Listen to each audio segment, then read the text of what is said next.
Alpha के आने के बाद में इतना कहना तो बनता है कि चलो कुछ तो हटके देखने को मिला है। स्पाई यूनिवर्स के अंदर में एक बार फिर से धमाल मचा हुआ है। आलिया और शर्वरी के साथ में ऋतिक का कैमियो और बॉबी का मतलब कि एक अलग ही विलन वाला अंदाज। और उससे भी बड़ी बात ये है जो कि मूवी के अंदर में खुलती है, वो भी मतलब कि एक तरह से माने तो अनएक्सपेक्टेड ही था। रीजन सिर्फ ये नहीं है कि वो मतलब कि अल्फा के प्रोग्राम पे काम कर रहे हैं, मकसद उनका यहाँ पे कुछ और ही है जो कि एक इंडियन सोल्जर का हो ही नहीं सकता है, बाकी आप समझ सकते। और उसके साथ में टक्कर लेने के लिए अनिल कपूर हैं और मतलब कि सारे एक से बढ़कर एक हैं इसमें। और ये क्या कहानी मतलब कि बनाई है स्टार्टिंग से, यानी कि अल्फा सीरम इसको मतलब कि सोल्जर में इंजेक्ट कर दो और उसके बाद में वो सबसे वीर बहादुर बलवान बन गए, उसके टक्कर का कोई नहीं होगा ना। मतलब पहले ऐसा लगा जैसे कि अक्षय और टाइगर की मूवी आई थी ना, बड़े मियाँ छोटे मियाँ, उसमें भी मतलब ऐसी स्टोरी दिखाई जा रही थी, रोबोटिक आर्मी बनाने की उसमें तैयारी चल रही थी। कहानी यहाँ भी मतलब स्टार्टिंग में कुछ वैसे ही लगी, यानी कि बॉबी ने जिस तरह से अल्फा सीरम की कहानी की बात करी,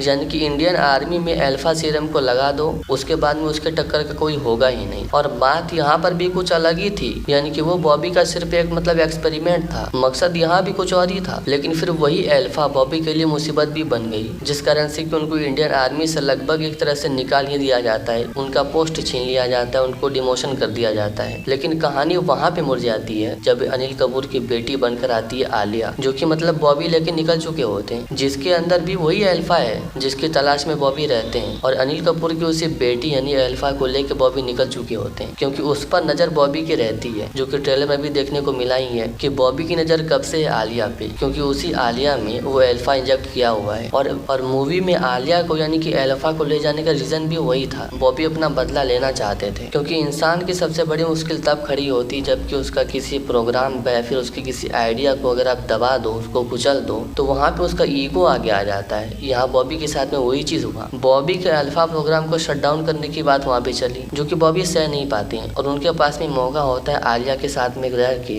उसको मतलब कि ट्रेनिंग देने का और उसको इंडियन आर्मी के खिलाफ में भड़काने का। ट्रेलर में भी कुछ वैसा ही देखने को मिला था, लेकिन कहानी भी गजबे पलटे हो। अल्फा को ऐसा दिखाया जा रहा है कि वो मतलब आउट ऑफ कंट्रोल हो चुकी है, क्योंकि उसको बॉबी ने आउट ऑफ कंट्रोल किया है और वो सारे इंडियन आर्मी को मारे जा रही है, क्योंकि उसको भड़काया जाता है और उसी कारण से वो दिन रात मारे जा रही है। लेकिन बाद में पता चलता है कि इस अल्फा को रोकने के लिए अल्फा की बहन भी है, जिसके अंदर की वही अल्फा प्रोग्राम है, क्योंकि उनकी दो बेटी है, एक तो ये बॉबी लेके निकल ली है और एक मतलब अनिल के पास में ही है। इसको कहते हैं कहानी में ट्विस्ट, और ट्विस्ट यहीं पे खत्म नहीं होती है। जैसा कि ट्रेलर में देखने को मिला ही था कि स्पाई यूनिवर्स को कंप्लीट करने के लिए अल्फा के साथ में कबीर को भी ले लिया गया है। लेकिन हाँ ये बात है कि यहाँ पे कबीर की जो एंट्री हुई है ना, उसको मतलब एक्सप्लेन करना भाई साहब मुश्किल है, क्योंकि ये नॉर्मल एंट्री है ही नहीं। वैसे भी स्पाई यूनिवर्स में किसकी नॉर्मल एंट्री होती है ना, मतलब एंट्री और वो भी सामान्य तरीके से पॉसिबल है, लेकिन कुछ समय के लिए इनकी एंट्री है। लेकिन जितना भी है काफी अच्छा है। कबीर का एक्शन, कबीर की कॉमेडी, यहाँ पे मतलब सब कुछ मिक्सचर काफी अच्छे से दिया गया है। और एंडिंग में एक इमोशनल टच, जो कि मतलब हमेशा हर मूवी में होता ही है, चाहे वो कॉमेडी मूवी हो या फिर एक्शन मूवी हो। यानी कि अल्फा के हाथों बॉबी की कहानी खत्म। लेकिन उससे भी इंटरेस्टिंग बात यहाँ पे ये रही कि यहाँ पे बॉबी की जो कहानी दिखाई गई है वो भी मतलब बहुत ही ज्यादा हटकी है। स्टार्टिंग से जब देखना शुरू करोगे तो ये बात पता चलेगी ही नहीं कि ऐसा भी कुछ होने वाला है। वैसे फिलहाल अगर आप ये मूवी देख चुके हो तो कमेंट में बताना कि अल्फा और बॉबी दोनों में से आपको किसकी स्टोरी ज्यादा झटके वाली लगी। साथ में सब्सक्राइब भी कर लेना और फेसबुक वाली पेज को फॉलो कर लेना। वीडियो अच्छा लगा हो तो लाइक जरूर से करना, ताकि आगे की वीडियो आपको ऐसे ही मिलते रहे, क्योंकि आगे ऐसे और भी बॉलीवुड जगत के अपडेट्स पर अपना पर्सनल ओपिनियन आगे भी आता रहेगा। फिलहाल अल्फा देखो और एंजॉय करो और ओपिनियन अपना जरूर बताना।